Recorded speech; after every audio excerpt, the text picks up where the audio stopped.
capítulo 2 de Apocalipsis y entramos a la iglesia de Tiatira. En la iglesia de Tiatira vamos a leer el versículo 18. Y el versículo 18 dice: y escribe al ángel de la iglesia en Tiatira. El Hijo de Dios, otra vez Jesús, nos acordamos que siempre en cada iglesia introduce el Señor el que habla, y el epílogo, en el epílogo es el Espíritu Santo. ¿Se acuerdan ustedes, hermano? Es un detalle muy importante, porque algunos pueden pensar que del Espíritu Santo no se habla.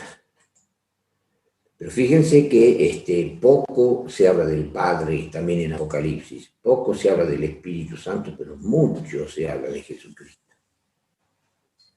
Bien, y acá dice el Hijo de Dios que tiene sus ojos como llama de fuego y sus pies semejante, mi versión antigua dice latón fino, otra versión dice bronce bruñido, dice estas cosas. Entonces está diciendo que el Hijo de Dios que tiene sus ojos como llama de fuego y sus pies como bronce bruñido, le da el mensaje a la iglesia esta de Tiatira. Tiatira, ¿qué quiere decir? Cada nombre está aplicado a una iglesia y de ahí viene el mensaje para la iglesia local, a la vez para todos los cristianos de toda esa época, todos los cristianos de toda esa época, y a la vez para los cristianos de todas las épocas.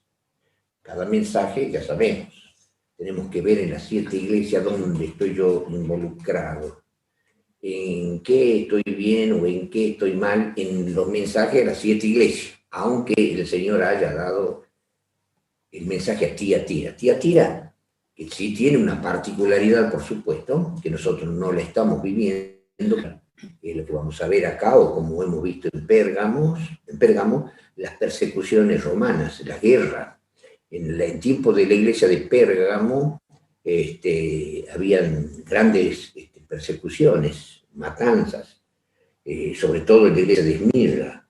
En la iglesia de Pérgamo ya no tanto, pero en la misma iglesia de Pérgamo, que se inicia, ya dijimos, en el año 313, viene un periodo de paz, porque se une el Imperio Romano al cristianismo, pero después, ¿qué sucede? Que Constantino se pasa de, digamos, los emperadores, de perseguidores de cristianos. Ahora Constantino cristiano en el concilio de Nicea manda a aniquilarlo a 3 de los pueblos. ¿Se acuerdan? Que la bestia tenía 10 cuernos. Visigodo, trogodo, lombardo, suevo, vándalo, cérulo, franco, alamán, burgundio y anglosajones. Pero 3 de esos, los érulos, los vándalos y los ostrogodos, seguidores, ya hemos visto, del obispo Arrio, pelean contra los otros 7, pero Constantino es el que en el concilio de Nicea manda a matar a cristianos. Eso nunca se ha visto, ya dijimos en la charla anterior. Entonces comienzan ahora las persecuciones de cristianos contra cristianos. Y en el mismo Imperio Romano, de romanos convertidos al cristianismo, persiguiendo a sus hermanos, digamos así, a sus compatriotas, que no habían abrazado el cristianismo. O sea, siempre han habido esas persecuciones diabólicas y muertes, matanzas, derramamiento de sangre. Pero cuando comienza la iglesia de Tiatira, ya la iglesia había sufrido una serie de cambios.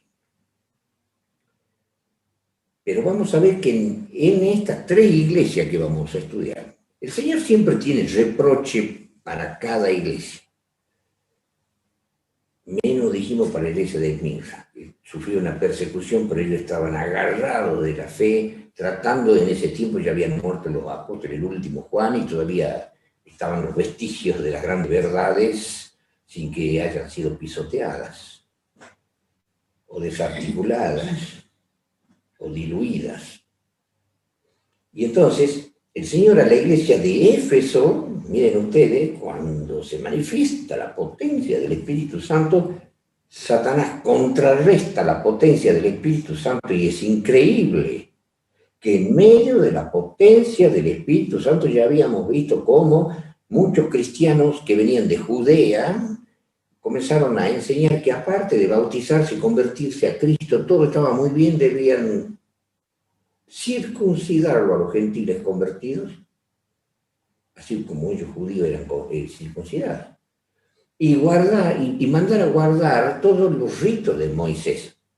O sea, tomar la Torá, Génesis, Éxodo, Levítico, Número y Deuteronomio, lo que era la ley, que se le llamaba el libro de la ley, y que guarden muchos de los ritos, circuncidarse y que guarden los ritos, y entonces ustedes saben, se acuerdan toda esa problemática y esa discusión, y no le creyeron al apóstol Pablo con la sabiduría y el poder que tenía el apóstol, pero semejante pelea, hubo, dice, una contienda tan grande que ustedes saben que fueron a hablar con el apóstol, con los apóstoles, y allí el apóstol Pedro toma carta en el asunto, y después toma carta en el asunto del apóstol Santiago, que es el que culmina con las reuniones en ese concilio, y soluciona el problema de doctrina allí que se había suscitado de que había que circuncidar y que guardar la ley de Moisés y los ritos de Moisés.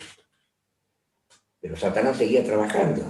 Y si ustedes rastrean y se acuerdan o repasan los estudios pasados, se van a acordar que algunos textos, porque había mucho más, yo les dije que había mucho más, donde los apóstoles profetizaban la caída de la pureza de la doctrina de la Iglesia apostólica, y Satanás iba introduciendo con poder, de tal manera que ya en tiempo de la iglesia de Éfeso, que era la máxima iglesia, ya estaba un tal Nicolás y los seguidores de Nicolás, que enseñaba entonces la licencia en la carne, los pecados de fornicación, el desahogo sexual de la fornicación, permitido en los cristianos. ¿Cómo puede ser eso? Y entonces Jesús decía que eso él aborrecía y aborrece al estilo Jehová del Antiguo Testamento. Y entonces el Señor sí estaba contento con la iglesia de Éfeso porque ellos aborrecían a lo de Nicolaita. Por eso decía en el capítulo 2, nosotros habíamos visto, más tienes esto que aborreces los hechos. Entonces, de los Nicolaitas. Y ustedes se acuerdan cuando el apóstol Pablo reprendía en Primera de Corintios a los cristianos que se acostaban con rameras, uniendo el cuerpo de Cristo Santo, Dios, Jehová, el Espíritu de Dios, unirse al cuerpo de una ramera, que se hacía una sola carne, un cristiano con un pagano, que concordia tiene Cristo con Belial, y ellos se unían, y entonces el que huía allí era el Espíritu Santo, se iba. Eso aborrece el Señor. Y entonces la otra iglesia, no en la de Esmirna, sino en la otra, en la de Pérgamo, también el Señor estaba molesto porque allí estaban los que tenían la doctrina de Balaam y era siempre persiguiendo con diferentes historias. Ahí en aquel tiempo eran los Nicolaitas y bueno, acá era lo que tenían la doctrina de Balaam. Y bueno, ustedes saben lo que pasó en tiempo de Balaam, falso profeta que quería maldecir al pueblo de Israel y no podía, y entonces como no podía, y él termina aconsejándolo al rey Balac, que ponga todas las chicas bonitas de Moab, todas sexy, digamos, hermosas, y todos los jóvenes de Israel se fueron de bruce a fornicar, y eso hizo que se enardezca el Señor. Entonces, para que veamos lo que Cristo del Nuevo Testamento dice que aborrece esas cosas. Y el Jehová del Antiguo Testamento aborrecía, solo que se encendió el furor de la ira de Jehová y comenzó a hacer estrago, a matar israelitas a granel. Y acá Cristo, como estamos bajo la gracia, Cristo está retrotraído. No estamos nosotros viendo al estilo del Antiguo Testamento cómo se manifestaba Jehová y mataba. Y eso era lo que, no sé, en alguna oportunidad puede ser. Estemos juntos y en un sermón, aunque algo les dije, un estudio, pero por Biblia en la mano, de la graduación de la presencia de Dios. Depende de cómo se manifiesta el Señor mata. El Señor mata frente a pecados atrevidos ante su presencia. Bueno, y como estos habían unido su cuerpo, que eran todo de Dios, celoso Dios de los cuerpos de los israelitas, templo del Espíritu Santo, y acostarse con una ramera y menospreciarlo a Jehová de los ejércitos de esa manera. Bueno, estos cristianos hacían lo mismo. Y entonces lo mencionan los nicolaitas, que eran seguidores del tal Nicolás que enseñaba esas cosas. Y ahora menciona la historia de Balaam. ¿Qué es lo que pasaba? Con Balaam los cristianos fornican otra vez. Yo aborrezco esas cosas. De paso quería hacer una aclaración porque en el estudio anterior, yo por mencionar a uno, al otro, sin querer, lo metí, por así decir, en el asador al pobre Antipas. Antipas era un obispo santo. El obispo no, no nos olvidemos que, yo al decir obispo, ustedes pueden pensar cómo, en la iglesia de Roma, no. En el libro de Timoteo, el apóstol Pablo dice, si alguno apetece obispado, buena obra desea. Conviene que el obispo sea casado, con hijos, que sepa gobernar su casa, si no, ¿cómo podría gobernar a la iglesia, etcétera, etcétera? Bueno, este era un obispo fiel. Y entonces el Señor Jesús en el capítulo 2 habla del Antipas, en el versículo 13, cuando dice, yo sé tus obras, dónde moras, dónde está la silla de Satanás. Ya hemos hablado que ahí había una acrópolis y había muchísimos ídolos y en la punta, digamos así, de esa montaña estaba el peor de los dioses, donde le estaban constantemente, le estaban prendiendo incienso y fuego.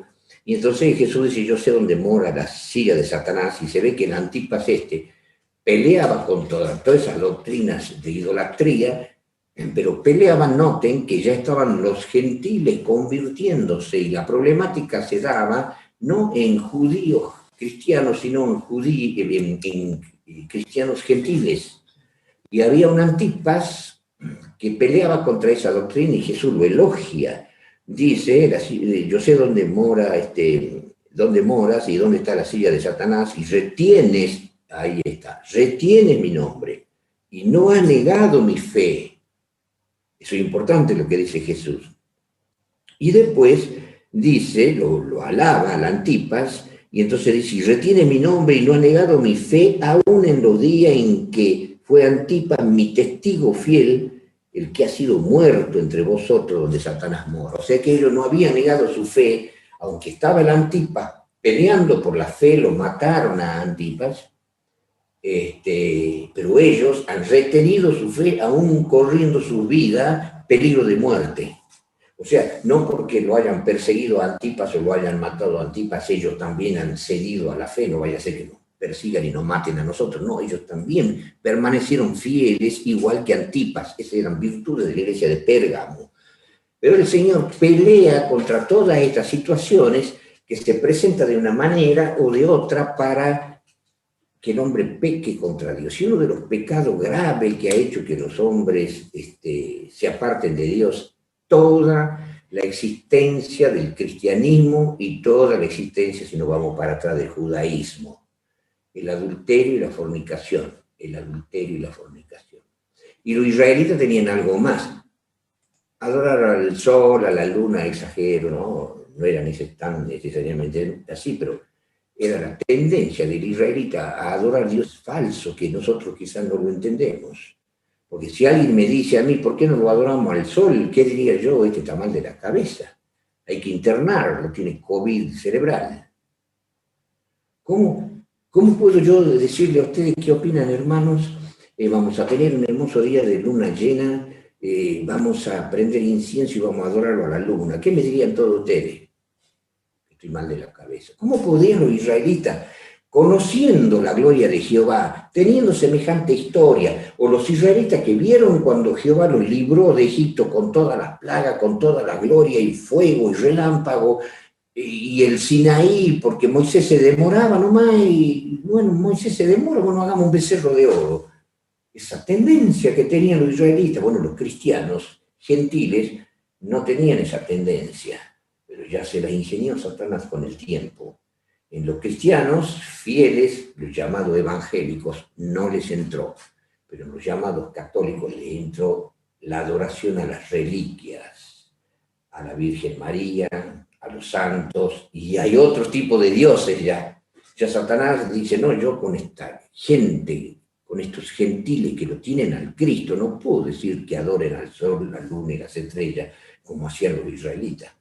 Pero sí voy a hacer que adoren, o que veneren, o que honren, o que se arrodillen, y aunque digan que no lo idolatren, y bueno, a San José, a María y a todos los santos, y que se hagan imágenes, todo lo que Dios prohibió, y miren cómo Satanás se iba entrando, y así se estaba entrando Satanás con su fuerza en la iglesia de Pérgamo, pero peor de todo en la iglesia de Tiatira. Tiatira significa dulce sabor, sacrificio de contrición, según algunos comentadores, ¿no? Sacrificio de contrición, o si no, sacrificio continuo. ¿Y por qué esa expresión? Ese es el periodo el mensaje a Tiatira es un periodo muy largo, 1260 años, es el periodo más largo de todas las iglesias, que comienza en el año 538, cuando aniquilados los 3 pueblos, eran los vándalos y ostrogodos, por los otros 7 pueblos cristianos, por la orden del primer emperador que se convierte, que fue Constantino, y después viene el otro emperador que le sucede a Constantino, también cristiano, y el otro cristiano y justiniano, termina dándole al obispo Vigilio todo el poder que podían tener los emperadores, para que sea desde entonces el emperador cristiano, papa, aunque no se lo denominaba papa, recién se lo denomina papa en el año 600, según la historia de la era cristiana. Pero ya en el año 538, el padre Vigilio, o el obispo Vigilio, o el papa Vigilio, comienza con su total dominio en la iglesia. El dominio universal de la Roma religiosa que se iba extendiendo. Ya no era la Roma pagana, que abarcó ciertas naciones. Hoy día, prácticamente, no vamos a decir todo el mundo, porque hay lugares que están habitados por los hinduistas, por los maometanos, o por los budistas. Pero ya el romanismo ha extendido sus redes hasta que ya sabemos, va a llegar el momento en que Satanás va a dominar a todo el planeta Tierra, menos los adventistas del séptimo día. Y eso ya va a ser en la 6ª plaga, lo vamos a estudiar bien. El tema es que con la iglesia de Tiatira dice sacrificio de contrición o sacrificio permanente, porque fue un periodo de muchas persecuciones. Fue el periodo donde más persecuciones han habido. Ustedes conocen todo lo que han hecho los sacerdotes, el clero en el pasado. Han matado millones de cristianos que los perseguían, los torturaban y los mataban.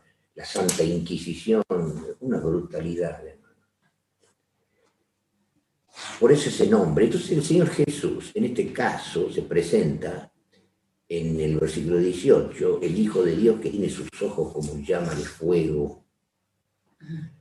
¿Y qué más?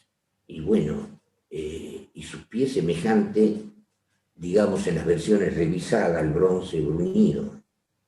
Dice estas cosas. ¿Y por qué Él se presenta ahora con sus ojos? Ustedes ven que Él se va presentando con todas las características que se le presentó al apóstol Juan. Después en cada iglesia se presenta con una de las características. En la iglesia anterior, con la espada aguda de su boca, porque era el tiempo en que se estaba ya diluyendo la doctrina verdadera y estaba entrando el paganismo y doctrinas falsas ya profetizadas por los apóstoles, pero ese fue el comienzo. Y entonces Él pelea con la palabra, con la boca, con la espada del Espíritu, que es la palabra de Dios. Y ahora acá se presenta diciendo, con sus ojos como llama de fuego. ¿Qué quiere decir? Y sus pies como bronce bruñido. Si bien se dice que en Tiatira se producía muchísimo bronce, pero el Señor dice sus pies como bronce bruñido. Vamos a hacer una pequeña comparación de texto para tratar de detectar por qué el Señor se presenta con sus ojos como llama de fuego. Yo creo que la lógica nomás nos hace pensar qué querrá decir. Y vamos a hacer una pequeña comparación. Y vamos a ir al libro de Hebreos, capítulo 4, versículo 13. ¿Se acuerdan ustedes de eso ya? Hebreos 4:13. Cuando habla de los ojos, pero nos tiene que venir a la memoria este texto. capítulo 4, versículo 13, y no hay cosa criada que no sea manifiesta en su presencia. Antes todas las cosas están desnudas y abiertas a los ojos de aquel a quien tenemos que dar cuenta. El Señor no se pierde nada, ya lo hemos comentado. Esos son ojos, por eso se presenta con ojo como llama de ojo de Jehová, ojo de un Dios omnipotente y todopoderoso, con una majestad terrible, y en sus ojos Él está observando todo. Y vamos a hacer una pequeña comparacioncita, y vamos a ver otro texto, Jeremías 23, versículo 24. Jeremías 23, 24. Y hay muchos textos, no voy a decir muchos, pero hay unos cuantos textos que hablan de los ojos de Jehová que recorren toda la tierra. Pero veamos en Jeremías, capítulo 23, versículo 4, y notamos esto que tenemos que recordarlo siempre como cristianos. Cuando vayamos caminando por la calle, cuando estemos en lugar de trabajo, o cuando estemos en un recinto privado, o cuando. Capítulo 23, versículo 24. Ocultaráse alguno, dice Jehová, en escondrijos que yo no lo vea. Mi versión antigua dice, no hincho yo, o sea, no lleno yo o no abarco yo toda la tierra. Entonces, hermano, ocultaráse alguno, dice Jehová, en escondrijo que yo no lo vea. No lleno yo, dice Jehová, el cielo y la tierra.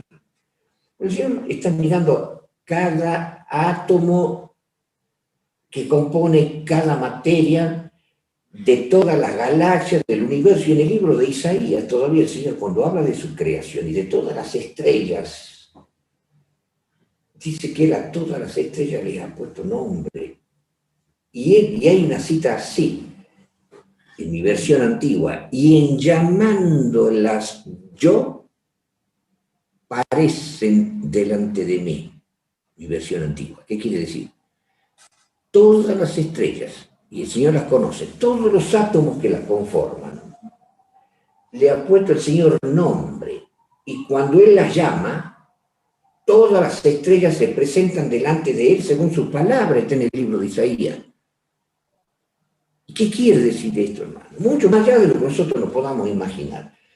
Y cada átomo, como dice el apóstol Pablo, habla de Jesucristo, y todas las cosas fueron hechas por Cristo, la visible, sea el trono, dominio, principado, potestades, todo fue hecho por Él y para Él, y todas las cosas por Él subsisten, o sea que la energía de Cristo, el poder de Cristo está sosteniendo cada electrón que gira alrededor del protón, y el Señor sabe cuánto electrón tiene un protón y tiene un átomo unido a otro átomo, se forma una molécula, y molécula con molécula, un tipo de materia, y en todo está el Señor.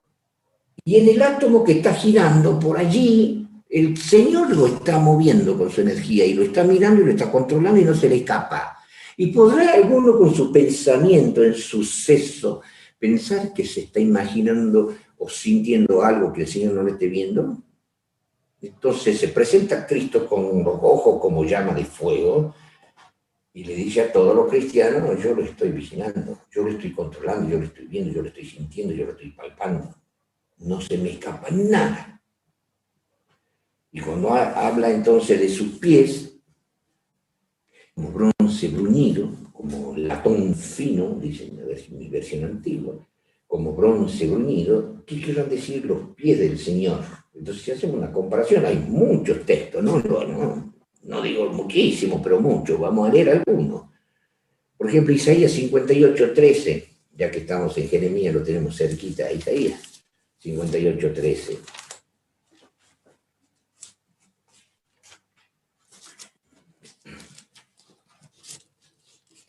Viene el Señor y habla sobre el caminar. Versículo 13, si retrajeres del sábado tu pie, de hacer tu voluntad en mi día santo, que al sábado llamares delicias, santo, glorioso de Jehová, y lo venerares, no haciendo tu camino, ni buscando tu voluntad, ni hablando tus palabras, etcétera, etcétera. Si retrajeres tu pie, o sea que hay una forma de caminar indebidamente, en forma simbólica, de caminar en pecado, andar en pecado. Y puedo pisar como hijo de Dios en la obediencia. Entonces vamos a seguir buscando otros textos, Zacarías 3, capítulo 3 de Zacarías.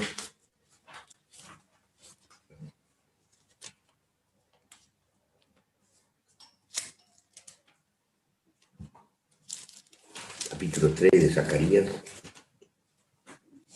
Y entonces vamos a ver versículos 6 y 7. La historia del famoso Josué.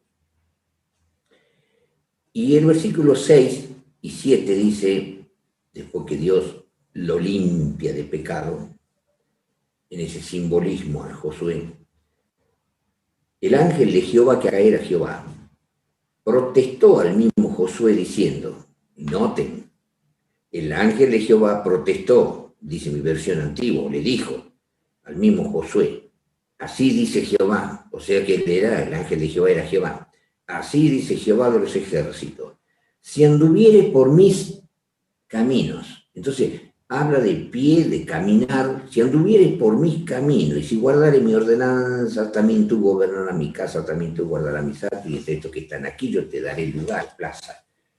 Siempre habla de pie y de caminar. Y si vamos a otro texto, Proverbio capítulo 1, versículos 15 y 16.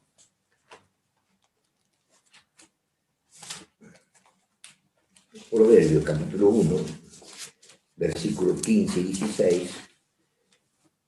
El Señor dice, hijo mío, no andes en camino, no andes o no pises, hijo mío, no andes en camino con ellos, o sea, de los malos. Aparta tu pie de sus veredas. Versículo 16, porque sus pies correrán al mal e irán presurosos a derramar sangre, y etcétera, y habla del pecado. Entonces notan que cuando Jesús aparece acá con los pies glorificados, sus pies santos, como bronce bruñido, o sea, con una gloria tremenda, significa que sus caminos, los caminos de Jehová son perfectos. Entonces de ahí ustedes agarren una concordancia, hermanos, y busquen todo lo que hable sobre camino y pie, y van a ver que es lo que quiere decir acá Jesucristo con sus pies. En toda la forma en que se presenta Cristo a Juan, le estaba dando detalles que después lo vuelca a su iglesia. Entonces el Señor está mostrando que ahí viene una iglesia donde el Señor está controlando todo lo que iban a hacer en esa iglesia corrompida con la doctrina ya totalmente deteriorada, complicada, confusa, uno creía de una manera, otro de otra, y estaban los evangélicos, y ahí en ese periodo de los 1260 años, porque estamos hablando de una iglesia de Tiatira, que comienza con el Papa Vigilio, a quien Justiniano, emperador romano, cede su poder al Papa Vigilio, donde ya no había más emperadores, es la primera vez que ya no había más emperadores en Roma, como romano pagano, sino comienza el emperador romano cristiano, llámese el Papa. Y ustedes ven que el imperio romano sigue, digamos, el cristianismo, ¿no? Cristianismo, pero ellos tienen un emperador. Bueno, no le llamemos emperador, para ellos sacrilegio, es el Santo Padre, es el representante de Cristo en la tierra, es el sucesor de Pedro, y justifican ese estilo de dominio. Bueno, pero si la iglesia de Tiatira comienza así, y es la que llega hasta el año 1798, un periodo largo de 1260 años, donde han pasado muchísimas cosas. Y yo les leí en la charla anterior un documento, uno de los documentos, tengo otro libro, que tengo que buscar en mi biblioteca, que se llama El romanismo a la luz de las Escrituras. Un libro extraordinario, donde muestra cómo la Iglesia de Roma ha inventado doctrina y la retruca. Retruca cada doctrina, y hay más de lo que yo le leí. Lo que yo le leí es nada.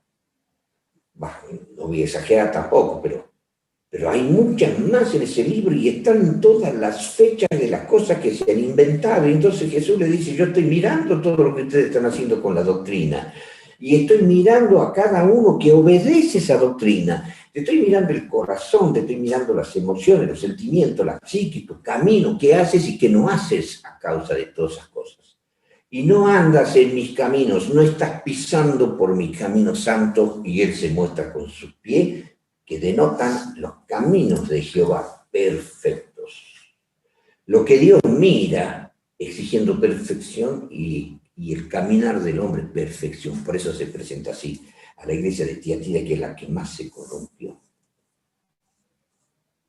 en materia de doctrina, la que más se corrompió, y a donde más se mató cristianos, en las persecuciones. Y a esos cristianos, si vamos a volver a Apocalipsis, capítulo 2,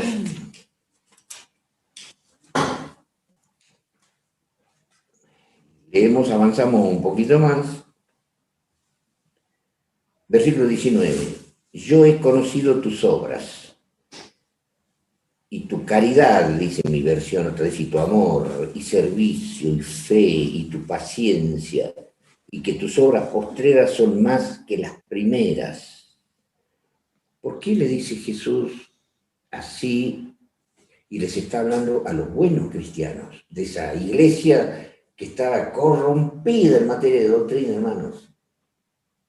Había una terrible confusión en materia de doctrinas. Pero el Señor está hablando a su pueblo en el período de Tiatira.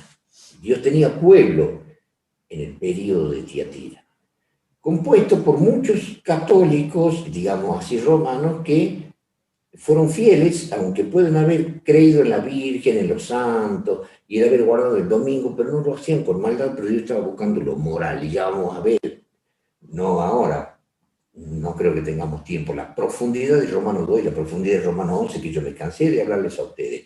Poner una pizarra y con una tiza decir, ya lo he leído una vez, 2 veces, 3 veces, 4 veces, hasta que lo llenemos al pizarrón y lo entendamos. Vamos a tratar de entender la profundidad de lo que el apóstol Pablo habla en Romanos 2 y Romanos 11. Entonces ahí Dios tenía toda clase de pueblo, y el Señor estaba trabajando en el corazón de ellos para que ellos sean morales. Ellos no tenían una doctrina adventista. Ellos no conocían la verdad del santuario celestial en la profundidad que nosotros podemos conocer, no conocían para nada la profecía de los 2300 años, ni siquiera entendían la profecía de los 1260 años. Y ellos estaban pasando por ese periodo, estaban cursando ese tiempo.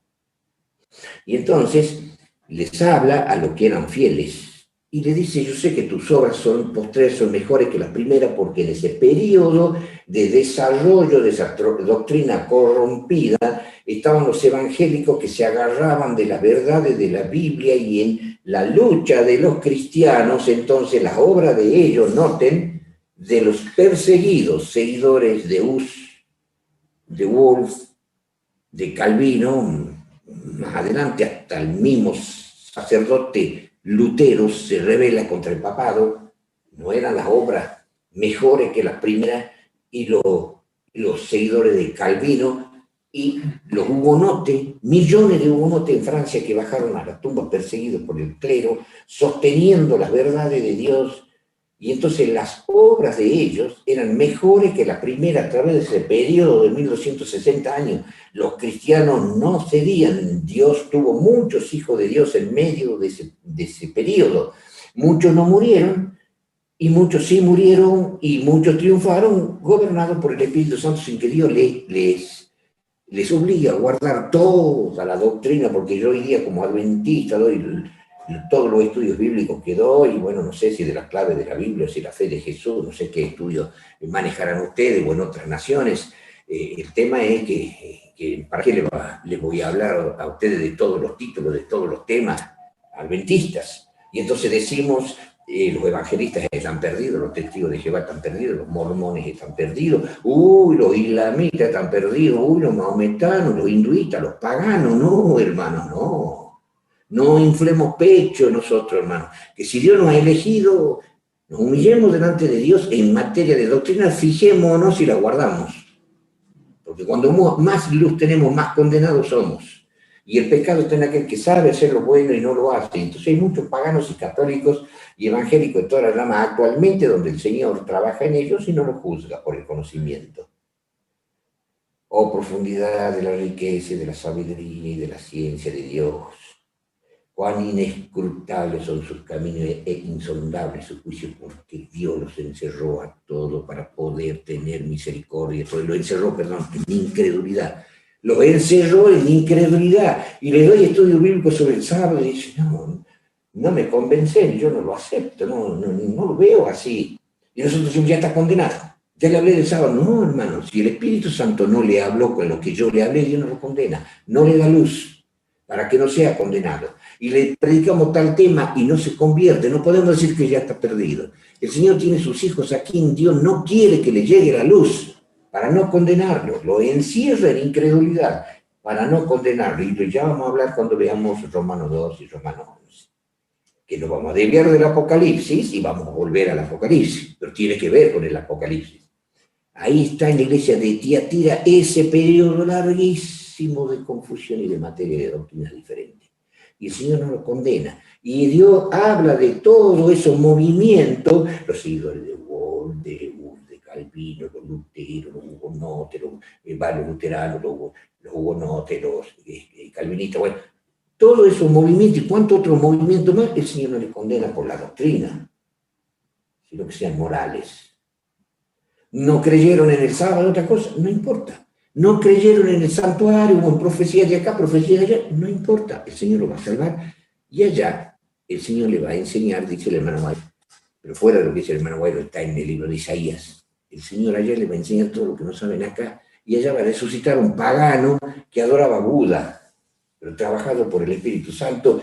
Y cuando lo vea a Dios, y cuando lo vea a Cristo venir en gloria y majestad, pero en el acto se va a convertir así como se ha convertido el apóstol Pablo. ¿Cuánto tiempo lo ha costado para el Señor? Pobrecito el Señor, ¿no? Lo que le ha costado convertirlo a Pablo.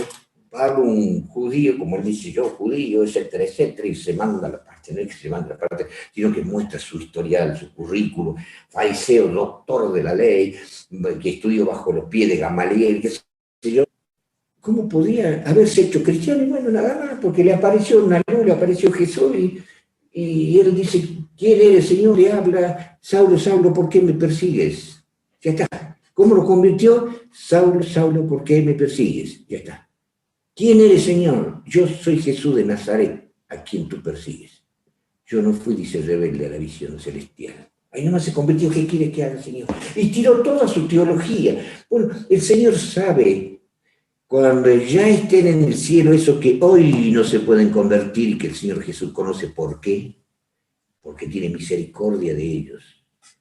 Entonces, cuando lo vean a Jesús, con solo verlo, van a quedar admirados, pero sí, cuando salga del centro generador, que es Jehová de los ejércitos, de todo lo que se hace, se puede hacer o se ha hecho, brote esa energía salvífica de amor poderosa y de creación y de todo lo que podamos decir, todos, hasta nosotros vamos a quedar anonadados cuando lo veamos a Cristo con nuestro propio ojo, y todo lo que hayamos estudiado y hayamos dicho de él, cuánto estudié y conocido del Señor, va a ser nada cuando le veamos el rostro a Jesucristo. Y para esos paganos, ¿van a llorar cuando lo vean a Cristo? Este es nuestro Dios, este es Jehová. Y nosotros como cristianos vamos a poder decir, le hemos esperado y nos salvará. Pero los otros van a despertar y van a decir, ¡qué maravilla! Y allí el Señor le va a enseñar lo que acá no aprendieron. Bien, en el periodo de Tiatira es un periodo largo, y terminado ya el periodo de Tiatira, viene otro entre telones hasta el día de hoy, donde Jesús dice, tengo ovejas de otro redil, aquella me conviene traer, no somos los únicos los adventistas, hasta que venga la lluvia tardía. Ahí Dios hace la separación y ya se acaba el tiempo y viene Cristo.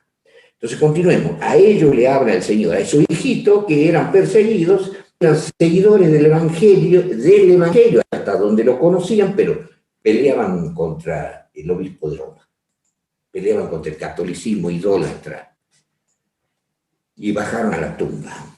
Y avanzamos entonces un poquito más, versículo 20, y acá entramos en una complicación. versículo 20. Versículo 20. Dice, mas tengo unas pocas cosas contra ti. O sea que no eran muchas. Tengo unas pocas cosas contra ti. Porque permites a aquella mujer Jezabel que se dice profetiza, enseñar y engañar a mis siervos a fornicar y a comer cosas ofrecidas a los ídolos. Por eso tiene varias connotaciones, hermanos. Hay diferentes estudiosos. Nosotros lo podemos tomar en Jezabel y acordarnos de la Jezabel casada con Acab, que indujo al pueblo de Israel a apartarse de Dios, a pecar contra Dios, y tomarlo como un simbolismo de un casamiento, de un paganismo con el pueblo de Israel. Sí, ya vamos a ver. Pero también dicen los historiadores que ha habido una mujer llamada Jezabel literal, porque él está hablando de una mujer literal, y yo la puedo tomar en forma simbólica porque coincide, así como el tema de Balaam. Balaam ha sido un profeta de verdad, pero que en el cristianismo se aplica de forma figurada y simbólica a debilitarlo al pueblo para fornicar, como ha hecho Balaam, enseñarle al rey Balaam que le ponga mujeres bonitas para que pequen los israelitas, y entonces Dios se enoja y los castiga a los israelitas. Y lo ha logrado, porque al matar, el Señor mató un montón de israelitas y alcanzó su objetivo acá a través del consejo de Balaam. Pero acá también toma a Jezabel, pero había, según algunos historiadores, que había una mujer profetisa Jezabel. Es que había mujeres profetizas, a nosotros nos puede sonar eso medio raro, como una profetisa Jezabel en aquella época. Y bueno, veamos algunos textos bíblicos, que había mujeres profetizas. Veamos Primera de Corintios, capítulo 8.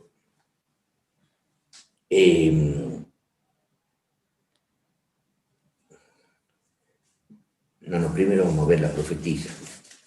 Hermanos, capítulo 21 de Hechos de los Apóstoles. Capítulo 21, y entonces vamos a ver en los versículos 8 y 9. En tiempo del apóstol Pablo. Y otro día partidos, o sea, saliendo Pablo y los que con él estábamos, vinimos a Cesarea, y entrando en casa de Felipe, el evangelista, el cual era uno de los 7, posamos con él. ¿Y qué pasaba con Felipe? ¿Qué leemos? Y este Felipe tenía 4 hijas doncellas que profetizaban. Entonces, vemos que había mujeres que profetizaban. Bueno, nosotros conocemos que estaba Hulda en el Antiguo Testamento, estaba Débora en el Antiguo Testamento, estaba Ana en tiempo de Cristo, que era viejita, que estaba esperando el nacimiento de Jesucristo. Pero cuando viene el derramamiento del Espíritu Santo, también habían profetisas, mujeres. El apóstol Pablo también habla en Primera de Corintios que la mujer, para ir a la iglesia, a la congregación, debía tener el pelo largo, porque en vez de velo, que tenía que tener señal de potestad ante los ángeles de que el marido es cabeza de la mujer, entonces la mujer tenía que ir con velo, y en vez de velo le daba Dios el cabello largo, que en el caso del hombre era deshonroso criar cabello que parezca mujer, no el pelo ese que se usaba hasta acá, como lo usaba Jesucristo, sino el pelo largo, donde las mujeres como adorno tenían el pelo largo para verse bellas, hermosas, y era un distintivo. No le queda bien a un hombre tener un pelo largo, supongamos que pueda tener la capacidad de tener cabello, ¿no? Yo voy a hablar de mí, que estoy juntando los cabellos. Pero el hombre que puede tener pelo largo, que tiene melena, y que pueda tener hasta la cintura, femenino, es deshonroso, dice el hombre, criar cabellos, dice el apóstol Pablo. Pero en la mujer no. En la mujer el cabello largo, pero sí el apóstol Pablo dice que es deshonroso que se corte el pelo, es decir, que se rape como el hombre. No quiere decir que una mujer con el pelo hasta el hombro o más cortito la vamos a estar condenando. No. Raparse, habla él de raparse o tener pelo corto, que en el hombre no le queda mal, le está permitido. Esos eran problemas que se suscitaban en la iglesia cristiana primitiva que enseñaba el apóstol Pablo. Y entonces dice que en el caso de las profetisas, no corría esa ley de si tenía el pelo largo o corto, porque era profetisa y tenía autoridad dentro de la iglesia. Y bueno, el largo de hablar, donde Dios, a través del apóstol Pablo, dio instrucciones en la congregación de la actuación del hombre y la actuación de la mujer en la congregación. Cuando era profetisa tenía autoridad de profeta. Y entonces Felipe tenía 4 hijas profetisas. ¿Y por qué le digo todo esto? Es porque era común en la iglesia cristiana primitiva que haya profetisas. Entonces en el tiempo de Tiatira aparece ahí una profetisa falsa que se hacía pasar por profetisa. Y ustedes saben que una persona cuando tiene poder de Satanás, y yo les podría contar muchísimas historias, que yo fui instructor bíblico de los 15 años, hermanos, ¿no? Y he tenido mucho enfrentamiento con el demonio y con falsos profetas, con personas tomadas por el espíritu de Satanás, y donde me habló Satanás con la boca de las personas esas, me profetizó el diablo cosas con la boca de esas personas. Pues yo tengo mucha experiencia, hermano, ¿para qué lo voy a aburrir? Pero terribles, donde el diablo me ha dicho muchas cosas, y como sabía el diablo que yo le iba a ordenar a que se calle, porque es pecado escucharlo hablar, entonces lo decía, como uno dice, a 100 kilómetros por hora, para que yo lo pueda escuchar, y ya que me lo dijo, bueno, yo le he oído, pero le decía en el nombre de Jesús, enmudece espíritu inmundo, y los callaba. Pero venían de otra manera, y ya cuando se presentan de otra manera, donde el diablo tiene mucha forma de manifestarse, y hay cierta forma de manifestarse que es pecado y nos contaminamos porque estamos hablando casi con el demonio directamente. Pero yo he hablado con gente tomada por los demonios que hablaban como profeta y donde ya uno no los puede correr en el nombre de Jesús. Como que ellos toman ciertas áreas del cuerpo donde uno no le puede decir en el nombre de Jesús, vete espíritu inmundo. Porque están tomados como profeta, y a esa Jezabel nadie le podía decir en nombre de Jesús, callate, no se iba a callar, porque el demonio obra de otra manera, donde uno no le puede correr, porque no está en una posesión directa en el cuerpo y alma de la persona, que es la persona que se revuelca y puede hablar y decir cosas de Satanás y hablar el diablo con la boca del endemoniado.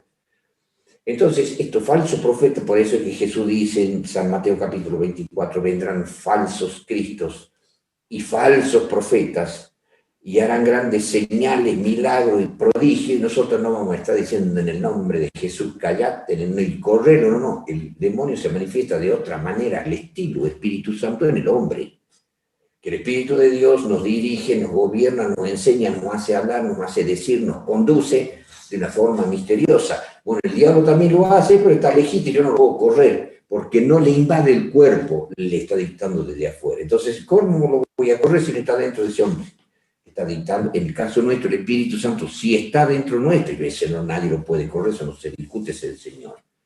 Pero en el caso de esta profetisa, como un montón de profetas que van a venir antes que venga el fin del mundo, y van a profetizar, y yo escuché a gente profetizando donde uno ya no lo puede correr al espíritu, pero uno como detecta, y como dice el apóstol Pablo, estos son obreros fraudulentos, falsos profetas, falsos apóstoles, y en tiempo del apóstol Pablo se manifestaban falsos apóstoles, y falsos profetas también, y eran ministros de Satanás, y Satanás se transfigura en ángel de luz, y obra a través de gente, y ellos dicen, yo lo vi al Señor. Y yo he hablado con personas que han dicho, yo le he visto al Señor Jesús. Y Jesús me habló y me ha dicho, y encima me mostraba texto bíblico. Y Jesús se le manifestaba como el Jesús del Apocalipsis, capítulo 1, con los ojos como llama de fuego, pero ni más ni menos, como dice Apocalipsis, capítulo 1, con su piel como bronce bruñido, con vestido blanco, y decía, yo soy el verbo de Dios. Y un montón de cosas extraordinarias. ¿Y cómo lo detectaba yo? Porque todo venía bien, y yo estaba listo con la escritura para ver a dónde fallaba, y en cuanto yo veía una cuña, inmediatamente yo metía el cortafiero y el martillo, partía la piedra, de forma simbólica. Esa hay que detectar la profecía del falso profeta. Y acá estamos en Jezabel. Y la Jezabel había tenido influencia en muchísimos cristianos, pero Jesús estaba enojado. Pero no eran muchísimos los cristianos que lo seguían, por eso es que Jesús dice, pero tengo no muchas cosas, como dice el libro de Apocalipsis, hermano, ya vamos a ir terminando. Esta iglesia de Tiatira tiene muchas cositas, hermano. Dice en el versículo 20, mas tengo unas pocas cosas contra ti, porque permite a aquella mujer Jezabel, o sea que esos cristianos, tengo pocas cosas porque no eran muchos los que la seguían a esa Jezabel. Y esa Jezabel estaba enseñándole a los cristianos, y acá viene la cosa complicada. ¿Qué enseñaba? Que se dice ser profetisa, pero para el Señor Jesús no era profetisa, enseñar y engañar a mi siervo a fornicar y a comer cosas sacrificadas a los ídolos. Y ahí, hermano, tenemos mucho que estudiar. Y le he dado tiempo para que se arrepienta de la fornicación y no se ha arrepentido. Es decir, que aunque el Señor quiso salvarla a esa mujer para que escape de Satanás de ser una falsa profeta, ella no se ha dejado. Y también el Señor la condena a ella y condena a todos los seguidores de ella. ¿Y qué es eso de engañar a mi siervo a fornicar y a comer cosas sacrificadas a los ídolos? Pero lo vamos a leer para que quedemos masticando, pero como ya tenemos que terminar, y esta iglesia, yo le dije que es el periodo más largo y es de toda la iglesia el mensaje más largo. Y entonces dice en el versículo 21, y le he dado tiempo para que se arrepienta de la fornicación. ¿Qué fornicación, hermanos? Y no se ha arrepentido. Ahora he aquí yo la he hecho en cama, y a los que adulteran con ella en muy grande tribulación, si no se arrepintieren de sus obras. Y mataré a sus hijos con muerte. Miren lo que dice Jesús, ¿no? Qué bonito Jesús, uno lo ve a Jesús, va, mejor dicho, si lo vemos en películas, pero nos imaginamos cuando leemos la Biblia. Miren cómo se enoja Jesús, ¿no? Aborrece la fornicación. Aborrece la fornicación en materia de doctrina, es decir, diluir la verdad desde la Biblia. Y acá dice que se enoja a los que adulteran con la Jezabel, mataré a sus hijos con muerte. Y todas las iglesias sabrán que yo soy el que escudriño los riñones y los corazones y que le daré a cada uno de ustedes conforme a sus obras. Mataré a sus hijos con muerte. Y sabrán todas las iglesias. Qué bien, hermanos, esta frase, ¿no? Hay mucho para hablar sobre esto, hermano, ¿no? Porque muchos dicen, el Señor no castiga. El Señor es amor. Y por cualquier cosa, el diablo es el que nos castiga cuando nosotros pecamos. Hermanos, eso es algo terrible. Nunca el diablo puede mover ni un dedo si no le permite Jehová. O sea que Jehová permite que el diablo nos azote. Y es un castigo ¿de quién? De Dios a través del diablo. O Dios puede influenciar en un jefe nuestro, en una empresa, en que el jefe me eche del trabajo. ¿Pero quién mandó? Dios. Pero está en la filosofía de los hombres que a mí personalmente me hace mal. Porque no piensan, digo yo, pero muchos piensan, no, Dios no, es el diablo. Pero si Dios le da permiso al diablo, luego, ¿quién es el que nos manda el castigo? Es Dios. Y no podemos nosotros estar pensando como cristianos que siempre Dios utiliza a su siervo Lucifer y a los demonios para que castiguen a sus hijos que se portan mal. Pero es que toda la vida el Señor va a necesitar a los demonios.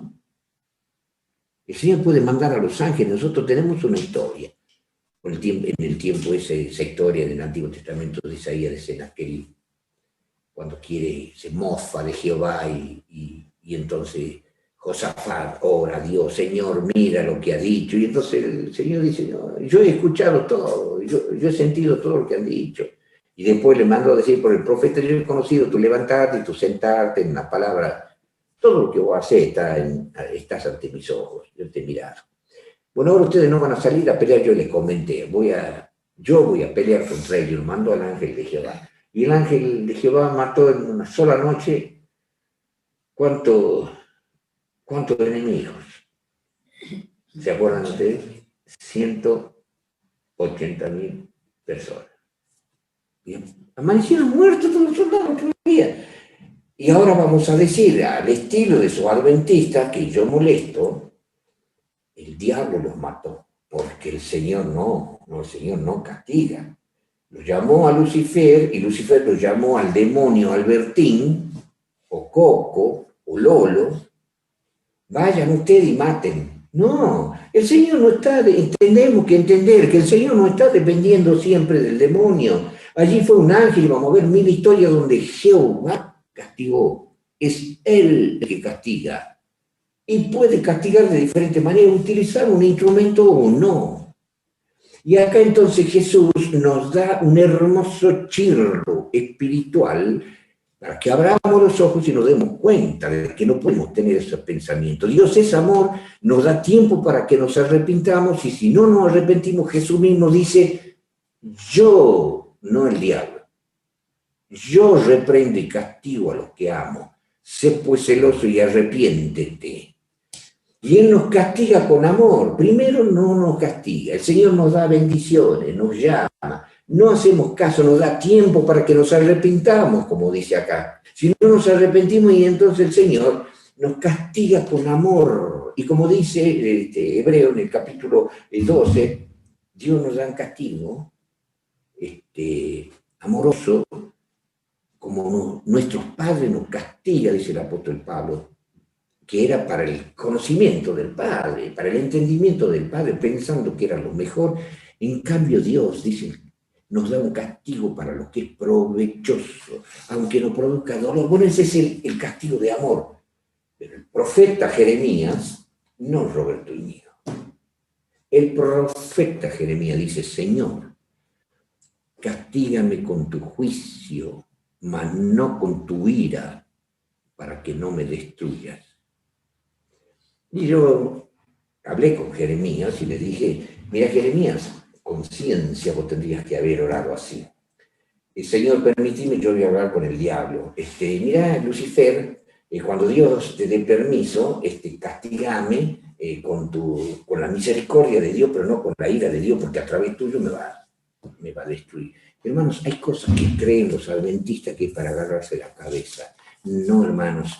Hay veces que Dios maneja esto o aquello, como les digo, puede agarrar a un patrón o a donde nosotros estemos trabajando, o hacer que se funda una empresa y quedamos sin trabajo y estamos sufriendo de una manera, y después Dios nos bendice porque nos arrepentimos, pero Dios castiga de diferente manera, y ahí no obró el diablo. O puede obrar el diablo en un compañero de trabajo que le cuenta a nuestro jefe que nosotros somos así, así, viene y nos echa. O sea, de 1000 maneras puede ser que obre el diablo. Pues Dios no está necesitando del diablo, hermano, porque Dios es buenito y el diablo es malo. Es el que castiga, el diablo. No, Dios castiga, se enoja, y de eso hay muchísimos textos. Y este texto es donde Jesús nos da un chirlo para que nos despertemos en materia de doctrina, de creencia. Cuando enseñemos, cuando creamos cosas, no sean cosas que sean sin razón. Y entonces dice, y mataré, el Jesús, mataré a sus hijos con muerte, y todas las iglesias sabrán que yo soy, todas las iglesias, toda la iglesia es adventista, la iglesia de acá, la iglesia de allá. Acá en Tucumán tenemos varias iglesias, en Salta o en Jujuy, otros departamentos de Argentina, tenemos varias iglesias. En España ustedes tendrán varias iglesias. Entonces podemos decir que la iglesia de España, que la iglesia de Inglaterra, que la iglesia de Argentina, a la vez de la iglesia de Argentina, la iglesia de Salta, la iglesia de Jujuy, la iglesia de Santiago, la iglesia de Tucumán, etcétera. Todas las iglesias aprendan. Y cuando hablamos de iglesia no estamos hablando del edificio, estamos hablando de lo que llena, congregación. Iglesia viene, ¿no es cierto?, del griego eclesia, que significa congregación. Y sabrán todas las congregaciones. ¿Congregación de qué? De gatitos, de perritos, de pajaritos. No, la congregación, nosotros sabremos, todos nosotros, de todo el mundo, dice Cristo, que yo, Jesús, soy el que castigo. yo mataré. Cuando ya lo molestamos al Señor demasiado, mataré a sus hijos, a los que adulteran y fornican y perseveran en el pecado del adulterio y la fornicación, que puede ser espiritual o puede ser carnal. Y sabrán todas las iglesias que yo soy el que escudriño los riñones y los corazones y que daré a cada uno de vosotros según sus obras.